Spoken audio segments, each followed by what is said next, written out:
আসসালামু আলাইকুম। জলপাইয়ের সিজনে আমরা নানা রকম মুখরোচক জিভে জল আসা আচার তৈরি করে থাকি। তবে সমস্যাটা হয় রোদ না থাকার কারণে আমরা মনের মতো করে বেশি করে আচার তৈরি করতেও পারি না, আর এটাকে দীর্ঘদিন সংরক্ষণ করতে পারি না।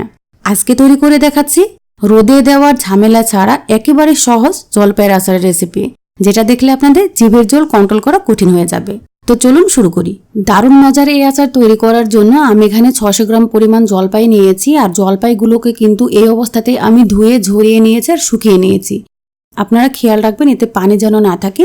আর এই জলপাইগুলোকে বোটাগুলো আগে ছাড়িয়ে নেব, আর কিভাবে কেটে নিচ্ছি সেটা দেখে নিন। প্রত্যেকটি জলপাই থেকে আটি থেকে আমি যতটা সম্ভব এভাবে কেটে নেব। আপনারা বটি দিয়েও কেটে নিতে পারবেন। সবগুলোকে এভাবে কেটে নিচ্ছি ভিউয়ার্স।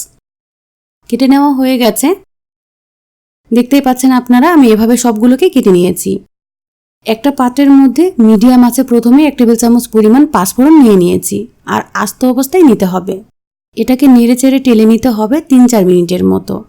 লোতে থাকবে এখন চুলার আঁচটা। দারুণ মচমচে হয়ে গেলে আর সুগন্ধ বের হলে এটাকে নামিয়ে ঠান্ডা করে আধা গুঁড়ো টাইপের করে নেব।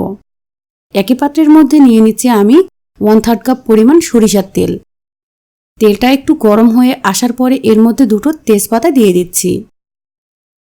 আর এখন এর সাথে অ্যাড করে দিতে হবে শুকনো মরিচ। আমি 3টা শুকনো মরিচ এখানে দিয়ে দিচ্ছি। রসুন দিয়ে দিয়েছি আমি 5-6 কোয়া। বড় সাইজের রসুনটাকে আমি খোসাটা ছাড়িয়ে নিয়েছি। সবগুলো উপকরণকে 1-2 মিনিটের মতো এভাবে নেড়েচেড়ে ভেজে নিতে হবে। আর এখন দিয়ে দেব আধা টেবিল চামচ পরিমাণ রসুন ছেঁচা। এটাকে আমি ছেঁচে নিয়েছি কিন্তু বেটে নিইনি। এভাবে ছেঁচে নেওয়ার পরে দিয়ে দিয়েছি। আর এটাকেও কিছুক্ষণের জন্য ভেজে নিতে হবে অন্যান্য উপকরণের সাথে। এখন এর সাথে অ্যাড করে দিয়েছি 1 টেবিল চামচ পরিমাণ আদা রসুনের পেস্ট। আমি এই আচারে কিন্তু রসুনের পরিমাণটা বেশি দিচ্ছি, কারণ খেতে দারুণ লাগে। এটা খিচুড়ির সাথে খেতে অনেক মজা লাগে। আদা রসুন পেস্টটা একটু নেড়ে চেড়ে নেওয়ার পরে এর মধ্যে কেটে রাখা জলপাইগুলোকে দিয়ে দিচ্ছি। জলপাইটা দেওয়ার পরে সকল উপকরণের সাথে ভালোভাবে নেড়ে চেড়ে নিতে হবে। খেয়াল রাখবেন নিচের দিকে যেন লেগে না যায়। চুলার আঁচটা মিডিয়াম লোতে রেখে দিতে হবে, খুব বেশি দেওয়া যাবে না। স্বাদ মতো লবণটা অ্যাড করে দিয়েছি। আমি এখানে আধা চা চামচ পরিমাণ দিয়েছি। আর এখানে দিলাম লাল মরিচের গুঁড়া আধা চা চামচ পরিমাণ। হলুদের গুঁড়াও আধা চা চামচ পরিমাণ দিয়ে দিতে হবে সুন্দর একটা কালারের জন্য। গুঁড়া মশলাটাকে আর লবণটাকে আমি জলপাইয়ের সাথে স্প্যাচুলা দিয়ে এভাবে নেড়েচেড়ে মিশিয়ে নিচ্ছি। একেবারেই সহজে আচারের রেসিপি, কিন্তু খেতে অসাধারণ লাগে। আপনারা ট্রাই করতে পারেন। কিছুক্ষণ নেড়ে নেওয়ার পরে জলপাইয়ের কালারটা একটু চেঞ্জ হয়ে এসেছে, তখন এর মধ্যে স্বাদ মতো চিনি দিচ্ছি। আমি 1/3 কাপ পরিমাণ চিনি দিয়েছি। আপনারা স্বাদ অনুযায়ী দিবেন। চিনিটাকে জলপাইয়ের সাথে মিশিয়ে নিতে হবে এভাবে নেড়েচেড়ে।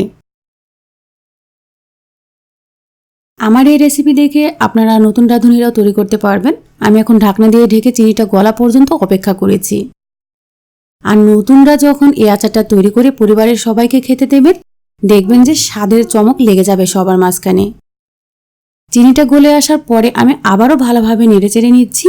আর এর মধ্যে দিচ্ছি 1.5 টেবিল চামচ পরিমাণ সরিষা বাটা। এর সাথে একটা কাঁচামরিচ অ্যাড করে দিয়েছি, তাহলে তিতা ভাবটা থাকে না।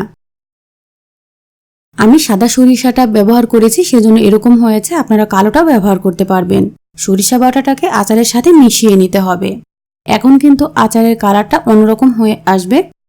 প্রথমে যে পাঁচফোড়নটা আমি তেলে আধা গুঁড়া করে রেখেছিলাম সেটাকে এখন দিয়ে দিচ্ছি। এটাকে কিন্তু আমি মিহি করে গুঁড়া করে নিইনি। এভাবে দিলে আচারের লুকটাও দারুণ আসে আর স্বাদটাও দারুণ আসে। তাতে নিচে পড়লে কিন্তু মশলাগুলো খেতে দারুণ লাগে, সেজন্য আমি এভাবে দিয়েছি। দেওয়ার পরে আচারের সাথে খুব ভালোভাবে মিশিয়ে নিচ্ছি। নিয়ে আরও 3 মিনিটের মতো ঢেকে রাখছি। কালারটা একেবারে চেঞ্জ হয়ে গেছে আর পুরোপুরি কিন্তু সিদ্ধ হয়ে গেছে। এ সময়তে একটু নেড়েচেড়ে দিতে হবে। আর দীর্ঘদিন সংরক্ষণের জন্য এখন এর মধ্যে ভিনেগার দিয়ে দিতে হবে। আমি এখানে 3 টেবিল চামচ পরিমাণ ভিনেগার দিয়ে দিয়েছি। হোয়াইট ভিনেগারটা দিতে হবে পরিমাণ বুঝে। আপনারা যখন বেশি পরিমাণে তৈরি করবেন ভিনেগারের পরিমাণটাও বেশি করে দিবেন, আর সরিষার তেলটাও বেশি করে দিবেন। এখন ঢাকনা দিয়ে ঢেকে অপেক্ষা করব মিডিয়াম লো আছে 5 মিনিট।